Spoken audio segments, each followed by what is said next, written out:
Frères et sœurs, suivons à présent sur la voie de l'Évangile l'homélie du Père Lattès Martial à l'occasion de la messe pour les malades du vendredi 25 février 2022.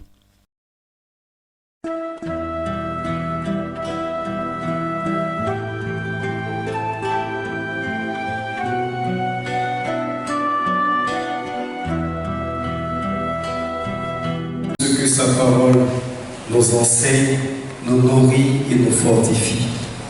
Oui. Lorsque nous écoutons la première lecture, Saint Jacques, très pragmatique, nous dit comme ça: ne jugez pas et vous ne serez pas jugés. Mais dites-moi, quelle est la première attitude des uns et des autres quand nous sommes peut-être 4 ou 3, surtout au marché? On fait quoi? On se met à critiquer, c'est ça? Mais à travers ces critiques, n'est-ce pas le jugement de l'autre que nous sommes en train de faire? Est-ce de manière positive? Non. C'est de manière négative que nous établissons ce jugement. Tu vois comment il est? Il a sa tête. Il est comme ça. Elle est comme ça. Elle est méchante. Quand elle vient derrière toi, là, c'est son intérêt. Sinon, là, au fond d'elle-même, elle t'a déjà condamné. Tu la connais. Faut te méfier. C'est pas ça. Ne jugez pas et vous ne serez pas jugés. Les deux textes que nous venons d'entendre, frères et sœurs, nous invitent à la miséricorde. Lorsque Jésus demande, Moïse vous a prescrit de renvoyer vos femmes, et qu'on dit oui, c'est parce qu'on n'est pas miséricordieux, parce qu'on refuse de pardonner, qu'on demande à l'épouse de partir ou à l'époux de partir.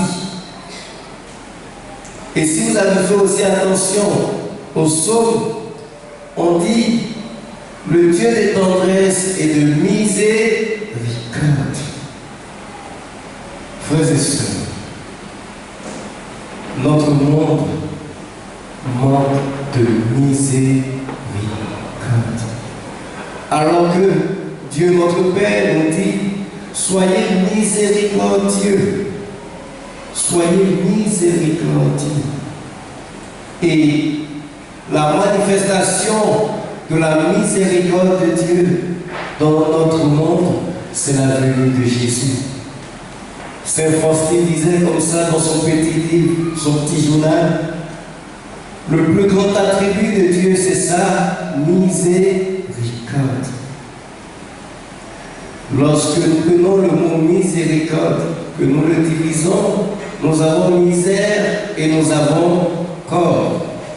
Dieu qui nous lance la corde afin de pouvoir nous faire sortir de notre misère. Le Christ qui vient dans notre monde afin de pouvoir nous faire sortir de nos péchés, de nos misères, de nos souffrances. Si en ce jour nous sommes là, c'est parce que nous nous reconnaissons misérables. Nous nous reconnaissons malades, nous nous reconnaissons faibles et nous attendons de Dieu un appui véritable. Nous attendons de Dieu une guérison, nous attendons de Dieu une consolation, frères et sœurs. Et il est miséricordieux. Mais nous, comme il le demande, est-ce que nous sommes miséricordieux? Parce que lorsque les pharisiens posent la question à Jésus, c'est parce qu'ils croient véritablement qu'il faut pouvoir envoyer les femmes.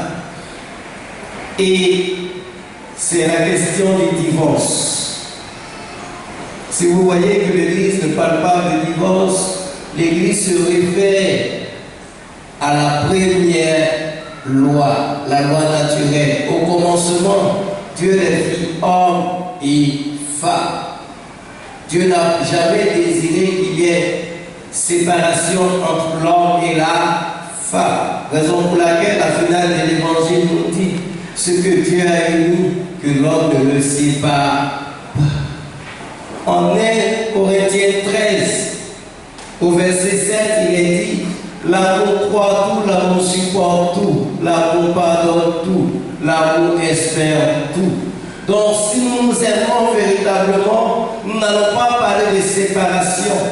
Si nous nous aimons véritablement, nous allons croire en l'autre. Même si l'autre faiblit, nous allons pouvoir relever la main de l'autre et ensemble marcher. Oui, frères et sœurs, qui n'a jamais été trahi dans sa vie? On a tous connu des faiblesses, mais Dieu nous relève chaque fois. Le plus fort, ce n'est pas celui qui est debout. Le plus fort, c'est celui qui tombe et qui se relève. Et c'est ça. Regardez bien l'attitude de quelqu'un qui demande pardon. Il s'abaisse. Et après ça, Dieu l'élève. L'humilité précède la gloire. À chaque fois que vous saurez demander pardon, et à chaque fois que vous pardonnerez à l'autre, sachez que Dieu, en retour, vous pardonne. Oui, pardonne nos offenses comme nous pardonnons à ceux qui nous ont offensés. Donc à chaque fois que moi je réussis à pardonner à l'autre, je donne l'opportunité à Dieu de me pardonner. Mais si moi je refuse de pardonner, je dis à Dieu de ne pas me pardonner. Puisque le corps ici est comparatif. Comme je pardonne, Dieu pardonne-moi. Soyez miséricordieux comme votre Père est miséricordieux. À chaque fois que nous établissons la miséricorde à l'endroit de l'autre, Dieu aussi établit sa miséricorde à notre endroit. Oui. Et en ces temps qui précèdent un peu ce temps de carême que nous allons vivre, le pape François nous invite une fois de plus à des gestes de miséricorde. Si je sais que mon frère est ennuyeux, si je sais que mon frère aime me fatiguer, est-ce qu'il faudrait que je puisse plus mon frère ou bien l'ancien sourire à mon frère pour qu'il sache que je l'aime? Oui. Si nous prenons la peine de sourire aux autres, si nous prenons la peine d'accorder une poignée de main à l'autre, si nous prenons la peine de considérer l'autre, vous verrez que notre monde changera. Frères et sœurs, qui ne voudrait pas être aimé? Même celui qui s'est dit le plus sévère au monde a besoin d'amour. Et l'amour est incarné directement dans la miséricorde. Qui parle de miséricorde parle d'amour. Oui, frères et sœurs. Je ne sais pas si parmi nous, certains n'ont pas regardé la passion du Christ. Si on a tous regardé la passion du Christ, vous voyez le moment où ils sont en train de le flageller. C'est pour qu'il reçoive. Il les reçoit pour chacun d'entre eux. Et c'est à cause de nous qu'il reçoit ces coups. Pour que nous puissions recevoir le pardon et la miséricorde de Dieu. En ce milieu du jour, si parmi nous, certains ne se parlent pas, si parmi nous, certains ont mûri la haine à l'endroit des autres, je vous en supplie, pardonnez et demandons pardon. Ceux qui m'écoutent également sur les ondes, nous sommes tous invités à une véritable miséricorde, un véritable pardon, un pardon sincère et non un pardon du bout des lèvres. C'est vrai, la blessure peut être difficile à guérir, mais pas impossible. Pas impossible. Le Dieu d'amour, Dieu de tendresse et de miséricorde, s'il nous invite aujourd'hui à la miséricorde, au pardon, c'est parce qu'il sait que notre salut a besoin de cette miséricorde. Lorsque vous allez dans les différents tribunaux, voici des dossiers. Parce que les parties en conflit se refusent le pardon. Combien de couples ne sont pas séparés parce que l'un a refusé de recevoir le pardon de l'autre. Nous commençons à devenir comme nos frères européens. Tu arrives dans une école, tu demandes quels sont les enfants qui ont les parents qui vivent ensemble, c'est peut-être eux qui lèvent les mains. Et vous, oh non, mes parents sont séparés, ça fait des années. Comment tu passes les vacances? Une partie du temps chez papa, une partie du temps chez maman. Et c'est ce que nous voulons imiter également. Très jeune, à 30 ans, il se marie. Au lieu de connaître cette attitude de nos parents qui à 50 ans sont encore ensemble, 60 ans sont ensemble et qui célèbrent même les 50 ans de mariage, nous ici, nous commençons à 2 ans à demander la séparation. Alors, j'aimerais que nous puissions imiter ce pays où avant de demander le divorce, vous venez d'abord faire une heure d'attente dans une salle et chacun porte la tenue de mariage, la tenue que vous avez portée le jour de votre mariage. Et dans cette salle d'attente, vous vous regardez dans votre tenue de mariage. La tenue où vous vous êtes dit, je t'aime, je vais être ton époux pour toute la vie. Et l'autre aussi qui répond, je t'aime, je vais être ton épouse pour toute la vie. Vous vous regardez. Ça n'a même pas fait 2 ans. Toute la vie s'est changée en une année. Lorsque vous assistez à des mariages, tu entends jusqu'à la gare, c'est ça non? C'est jusqu'à la gare. Mais vous n'êtes même pas arrivé au 2e mariage que vous avez commencé à demander la séparation. La gare encore loin. Mais pourquoi vous voulez descendre du véhicule, du train? Laissez le train continuer. Laissez l'amour enflammer votre cœur. L'amour s'apprécie dans la durée. Oui, frères et sœurs, aujourd'hui, des frères qui ne se parlent plus, nous rencontrons cela. Je lisais sur les réseaux sociaux cette histoire. Voici 2 frères qui s'entendaient très bien. Et un beau jour, on ne sait pas pour quelle raison, ils ont décidé de ne plus se parler. L'autre habitait sur l'autre rive et il y avait un grand fossé entre eux. Et l'aîné qui appelle les maçons et qui demande aux maçons, je vais en voyage, je vais te demander un service, je vais me passer 2 mois, je ne veux plus voir la résidence de mon frère. Donc ce que tu vas faire, tu vas dresser un grand mur. Je ne suis pas là, tu dresses un grand mur. Fais en sorte que je ne puisse même pas voir son horizon. Là pour moi, il ne va plus exister. Et le monsieur s'en va en voyage. À son retour, qu'est-ce qu'il voit? Au lieu d'un mur, il voit un pont qui relie les 2 résidences. Et le petit frère qui le voit de l'autre côté qui court, se jeter à son pied en disant, je ne savais pas que tu m'aimais tant, grand frère.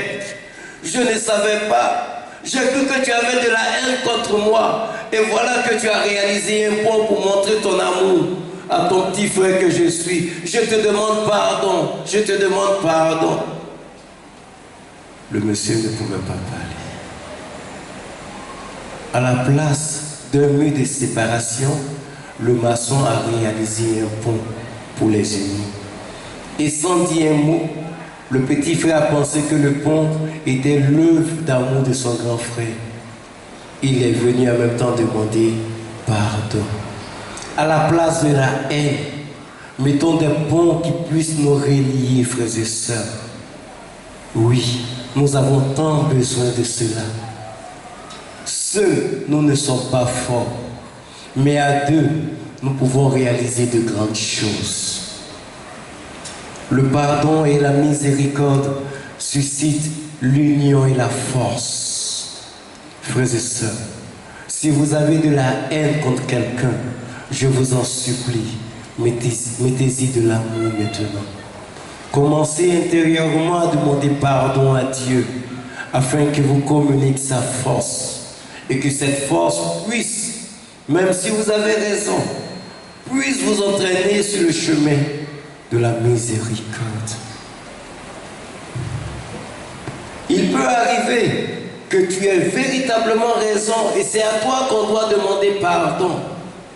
Mais à force de refuser, c'est toi maintenant qui as tort. Regardez cet exemple. Vous êtes en train de vous bagarrer et on vient, on te dit, pardon, laisse tomber. Et tu dis, non, je ne veux pas. Non, pardon, laisse tomber. Je ne veux pas, laissez-moi, il va voir. Pardon, c'est que tu as raison, laisse tomber. Arrivé un moment, lorsque les gens sont fatigués, ils disent quoi? Oh, laissez-le, on va voir ce qu'il veut faire. Ça veut dire qu'ils en ont marre. Et lorsqu'on te laisse maintenant, la honte te saisit. Parce que tout le monde te demandait pardon et tu es en train de refuser. Maintenant, quand on te dit fais ce que tu veux, tu ne peux plus. Tu ne peux plus. Souvent, on vient te demander, ma soeur, pardonne l'acte de ton mari. Je ne veux pas. Je ne veux même plus le sentir. Pardon. Je ne veux même plus le sentir qu'il parte. Le monsieur est parti. Un mois, tu es seul. 2 mois, tu es seul. Tu penses que quelqu'un d'autre va venir, mais il n'y a personne. 3 mois, tu ne sais même pas comment tu regardes ton téléphone, tu vois son numéro, tu as honte. Tu ne sais même pas comment tu as dit allô pour dire comme tu as honte. Alors qu'on t'a demandé peut-être si tu avais accepté le pardon, il allait acheter voiture en même temps pour toi. Mais tu as refusé, maintenant tu es en train de lutter pas qu'avec nous. Souvent, lorsqu'on vient te demander pardon, fais semblant de t'énerver 1 minute et de dire j'ai compris, je te pardonne, mais il ne faut plus recommencer. Tu sais que je suis sensible, il ne faut plus recommencer. C'est pas fini. C'est fini, non? Mais vous savez qu'aujourd'hui, il y a des personnes qui ont gardé la haine dans leur cœur et cette haine a transformé leur cœur en des pierres. En des pierres. Au point où, en face d'un enfant, au lieu de manifester un geste de simplicité et d'amour, c'est une gifle qui part. Et ça, c'est une blessure profonde. Un seul mot peut t'aider à guérir. Seigneur, viens en aide. Aide-moi à pardonner et guérir ma blessure. En ce jour, nous allons prendre ce temps d'adoration pour demander véritablement pardon à Dieu pour le frère à qui j'ai refusé d'accorder le pardon ou encore pour le frère que j'ai offensé. Oui, ça sera pour nous une journée de véritable miséricorde. Une journée de véritable miséricorde. Et sachez-le, le pardon est source de guérison. Le pardon est source de guérison. N'est-ce que vous allez demander pardon et accepter d'accorder le pardon à ceux qui vous ont blessés, vous allez voir beaucoup de choses vont se réaliser dans vos vies. Même l'impossible se réalisera dans vos vies. Et il y a des personnes malades ici parce que ces personnes ont refusé de pardonner. Que cette Eucharistie nous mette sur le chemin du pardon. Amen. Merci d'avoir suivi cet enseignement. Que Dieu vous bénisse.